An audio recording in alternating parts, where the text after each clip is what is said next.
বিপাঙ্কৰ আমি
বুটলি খাম বুলি তোৰ হাতৰ চিৰা দৈ পিঠা শুনিম তোৰে মৰম ঘনা মাত মিঠা ভাল মই পাই পালো তোৰে নগৈ ঠিকনা খুৱাব লাগিব পুথি খলিহনা টকালি পাৰি খাবৰে মন মোৰ তোৰ হাতে বনোৱা লাৰু পিঠা বনাই আহিবি আহঁতৰ তলত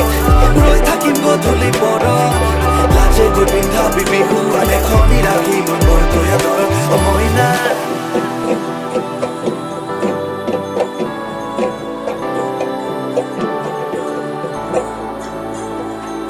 চমকত চাবলৈ চেনাটি নহলো মই বিজুলী হয় নহলো বাৰিষা বুৱতী নয় নয় নয় হে তোকে পাগল